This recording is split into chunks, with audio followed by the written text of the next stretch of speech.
Buletin Didik 14 Ogos bersama saya Fazilah Harun. Assalamualaikum dan salam sejahtera. Kementerian Pendidikan Malaysia KPM akan memperkenalkan sistem pelaporan berpusat bagi tujuan merekod markah pentaksiran pelajar sekolah. Menteri Kanan Pendidikan Datuk Dr. Razzie Jidin berkata, selain mengurangkan beban guru, sistem itu juga bertujuan meningkatkan kecekapan sistem KPM agar terus relevan dengan transformasi digital pada masa ini.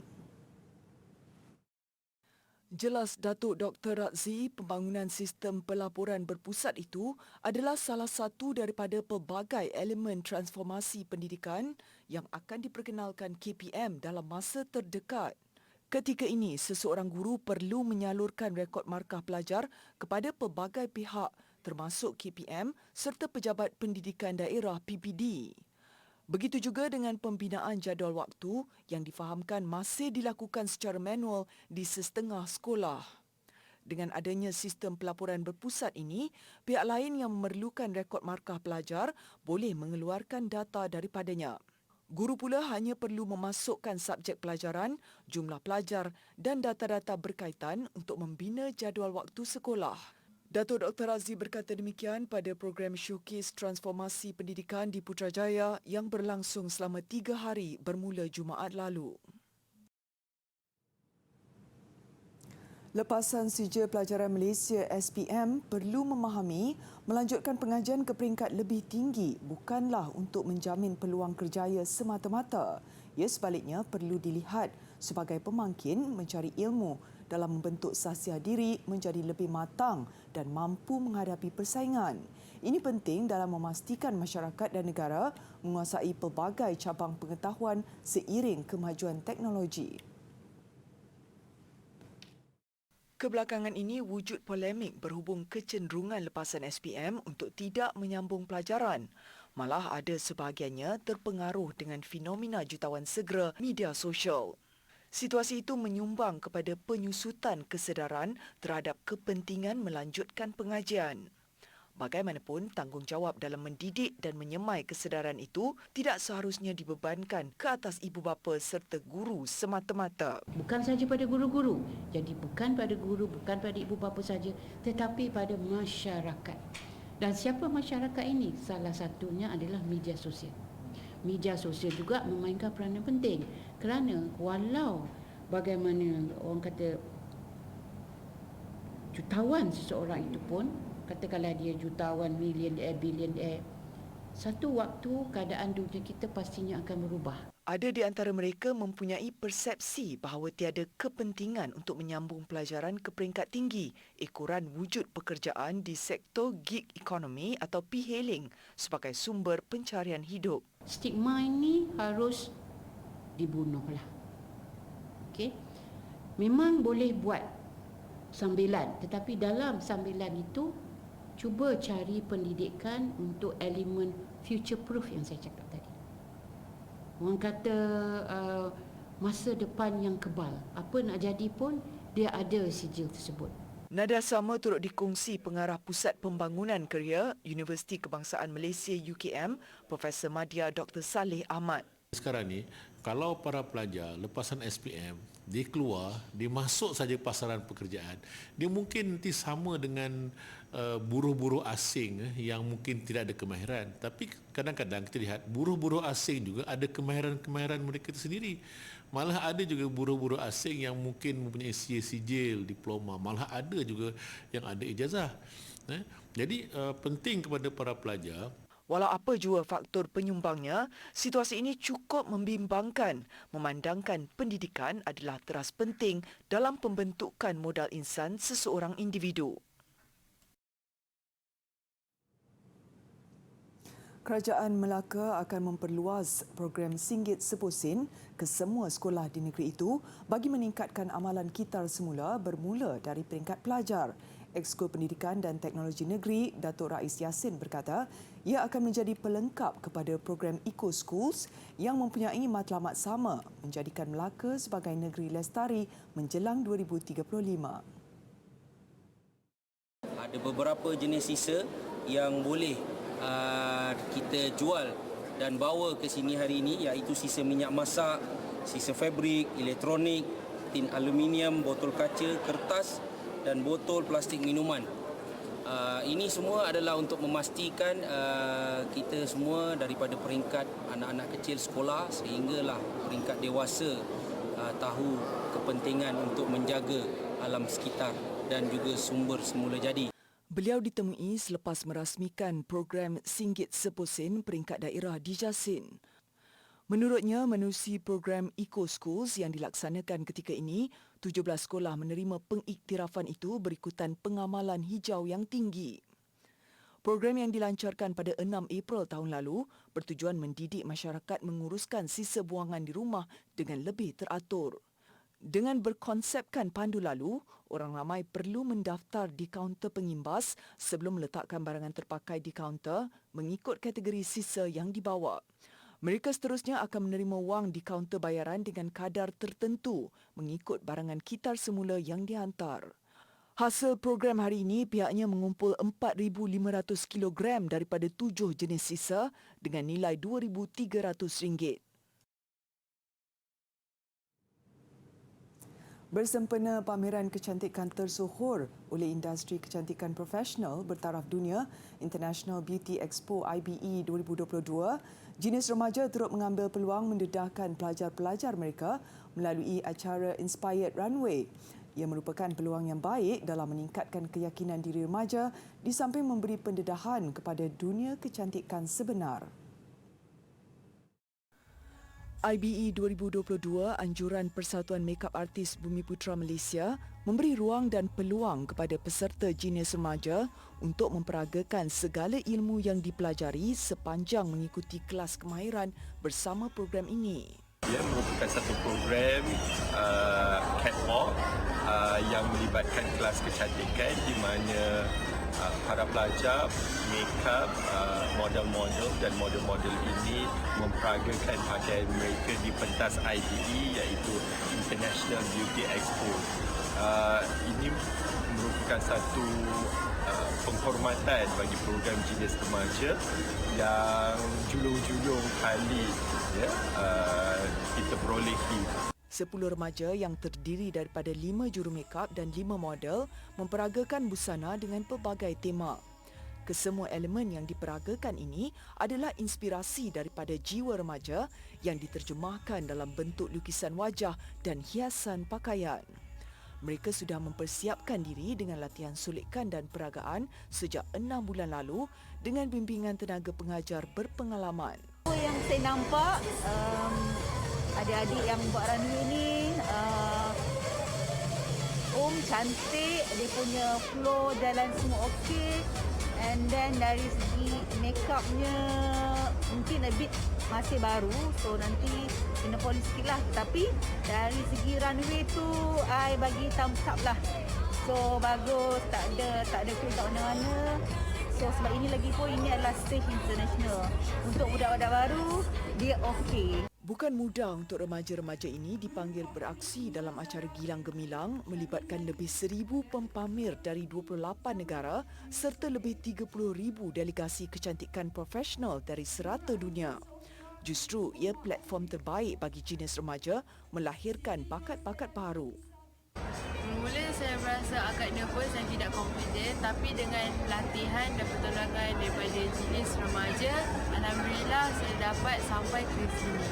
Saya ingin mengucapkan ribuan terima kasih kepada MB MUA untuk menjemput kami ke sini, dan terima kasih juga kepada cikgu-cikgu yang memberi kata-kata semangat dan juga ajar kami. Sepanjang acara berlangsung, 17 pelajar dari kelas kemahiran fotografi Genius Remaja juga ditugaskan untuk mengambil gambar-gambar sekitar acara.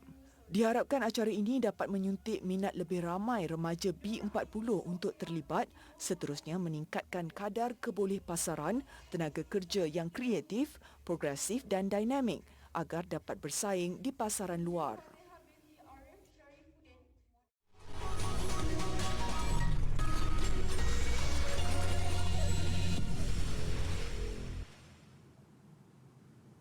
Memanah sering dianggap sebagai sukan statik, namun pemanah memerlukan sejumlah besar kekuatan, ketahanan dan tumpuan demi mengoptimumkan aktiviti tersebut.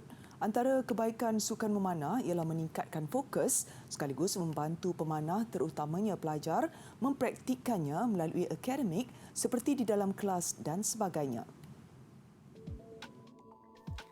Kejohanan memanah Majlis Sukan Sekolah Wilayah Persekutuan Kuala Lumpur di Sekolah Menengah Kebangsaan Desa Perdana berlangsung selama 4 hari dan mendapat sambutan luar biasa.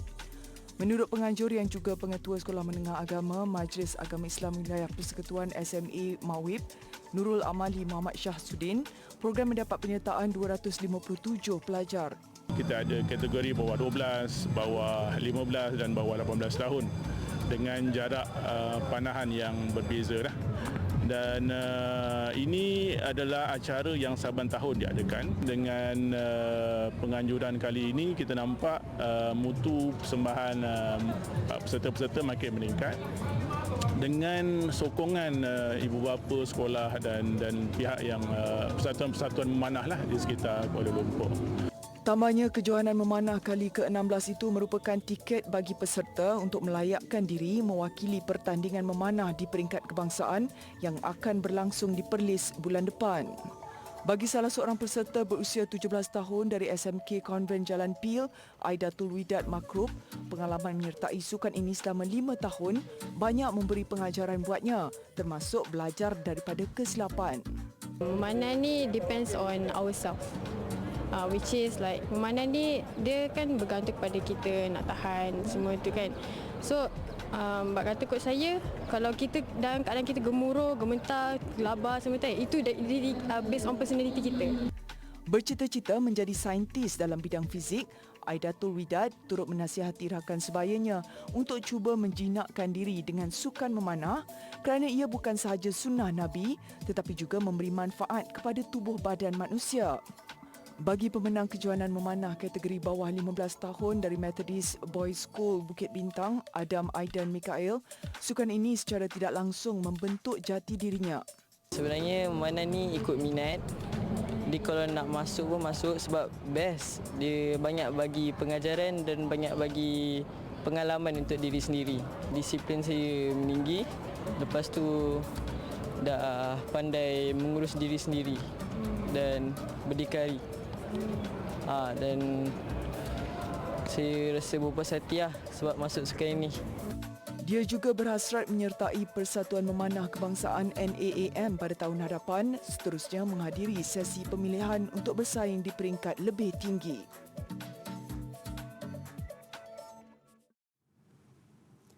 Kementerian Pengajian Tinggi KPT sentiasa memastikan Malaysia menjadi pilihan pendidikan tinggi bagi pelajar dari seluruh dunia.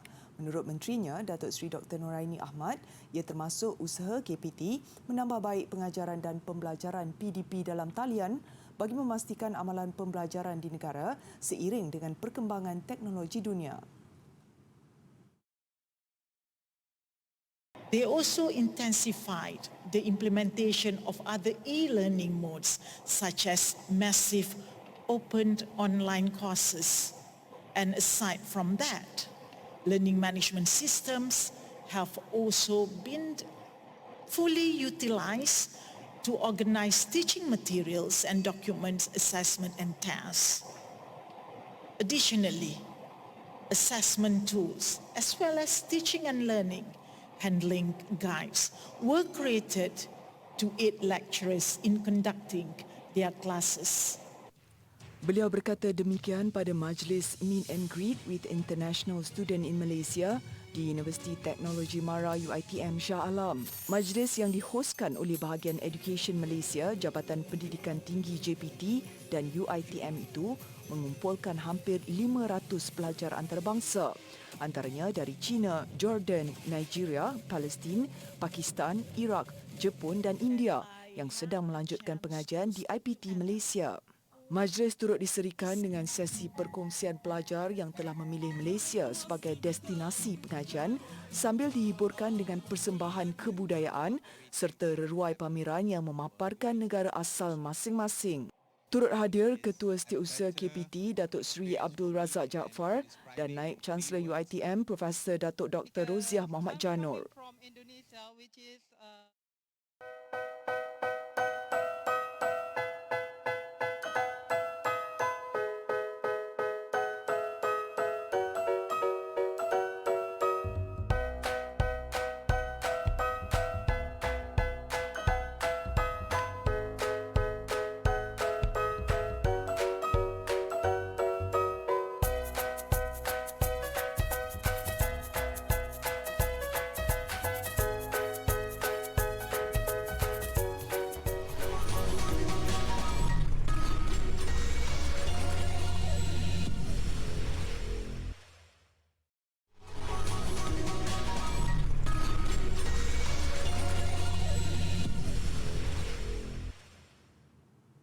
Seni mempertahankan diri khususnya silat semakin mendapat tempat di kalangan orang Melayu, khususnya generasi pewaris.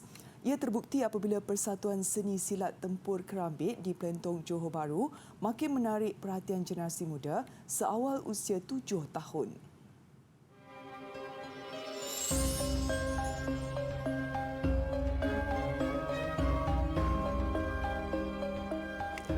Ditubuhkan pada 2017, seni silat tempur Kerambit kini mempunyai lebih 100 ahli termasuk 20 pesilat muda seawal usia 7 tahun. Meskipun berdepan kekangan kemudahan asas, namun ia tidak mematahkan semangat generasi muda untuk terus berlatih. Sesi latihan diadakan pada setiap malam Khamis dan Jumaat dengan bimbingan beberapa jurulatih berpengalaman. Menurut jurulatih seni silat tempur Kerambit, Muhammad Syawal Rizwan, penglibatan generasi itu bakal menjadi medium meningkatkan disiplin selain memupuk jati diri.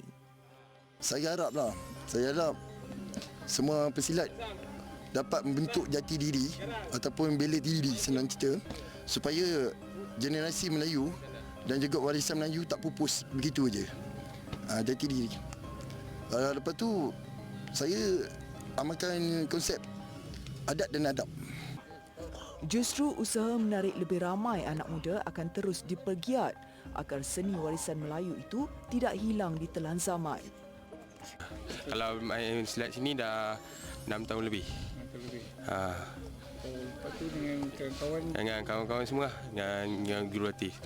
Dalam silat ni saya dapat ubah diri saya, perangai saya dalam yang buruk jadi yang baik. Silat ni banyak mengajar saya erti dunia dalam persilatan. Berapa lama? Dalam 5 tahun. 5 tahun. Banyak minat, macam mana boleh minat? First try lah dulu. Apa itu? Lepas tu minat lah. Minat. Itu dengan kawan-kawan sekolah semua ini? Ada. Berapa ramai kawan sekolah ini? Dalam 4 orang, 5 orang gitulah. Tak ramai juga perempuan. Tapi mak ayah okey bagi belajar macam ni? Okey. Dia tak ada apa-apa masalah, tak ada? Tak ada. Itu tentang pelajaran betul? Pelajaran mesti fokus juga. Okey. Kena pandai bagikan masa lah. Pesilat yang berjaya menamatkan pengajian dalam tempoh yang ditetapkan akan diberikan pentauliahan sebagai pengiktirafan.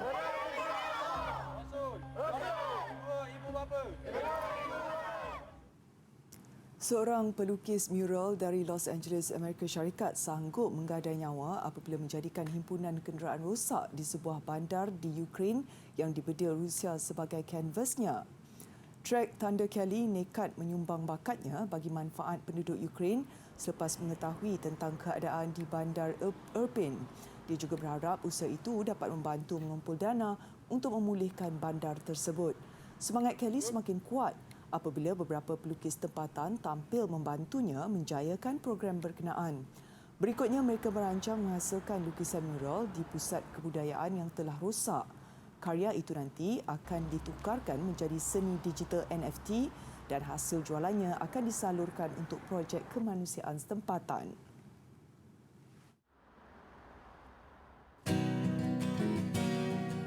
Backhand net, cara pegangan yang kita gunakan adalah backhand grip. Okey, yang pertama kita thumbprint di bahagian raket. Okey, kaki kanan di bahagian depan dan tangan kanan straight ke hadapan.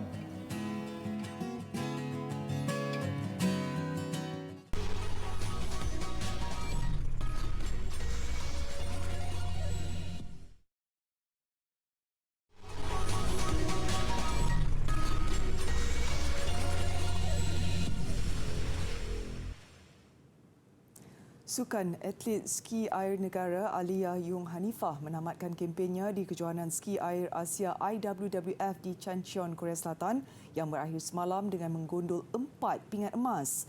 3 pingat emas dirangkul menerusi 3 acara, membolehkan dia meraih mata tertinggi untuk memenangi 1 lagi emas bagi gelaran keseluruhan. Menerusi acara Tricks, Alia memperoleh 7,440 mata. Peluncur berusia 19 tahun itu terus menguasai acara jam dengan lompatan 40.6 meter pada peringkat awal dan 37.2 pada pusingan akhir. Dia juga mendominasi acara slalom sekaligus meraih gelaran keseluruhan dengan mata tertinggi 3,000 untuk emas keempat. Keseluruhannya, Malaysia berjaya memperoleh 5 emas, 1 perak dan 3 gangsa. Emas kelima Malaysia menerusi adik Alia, Adam Yung, dalam acara Tricks lelaki bawah 17 tahun.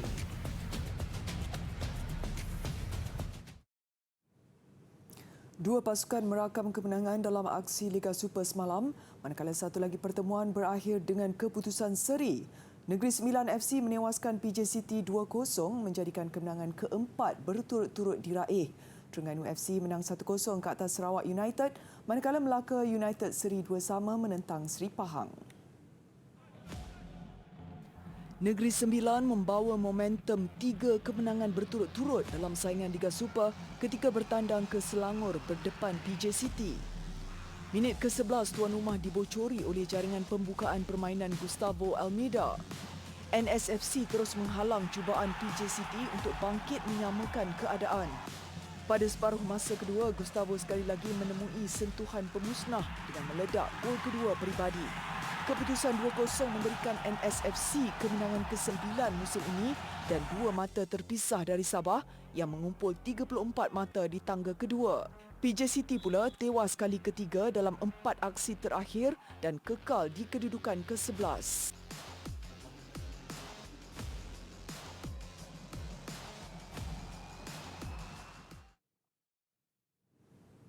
Aksi Liga Premier Johor Darul Takzim 2 melakar kemenangan tipis 1-0 ke atas Perak FC sekaligus menjarakkan kembali mata di kedudukan kedua Liga.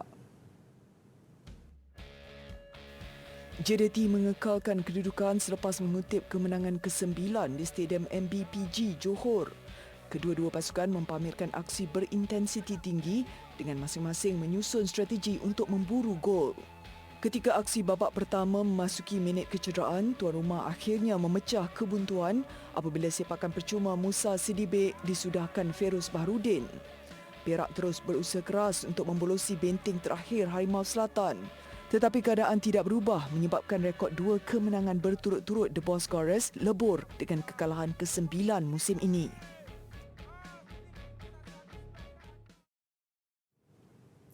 Projek membina arca seni dengan tanah lumpur di sebuah sungai di Switzerland mengakhiri buletin didik. Ia dihasilkan oleh seorang artis ketika musim panas dan kemarau melanda Eropah. Saya Fazlan Harun, salam hormat. Assalamualaikum.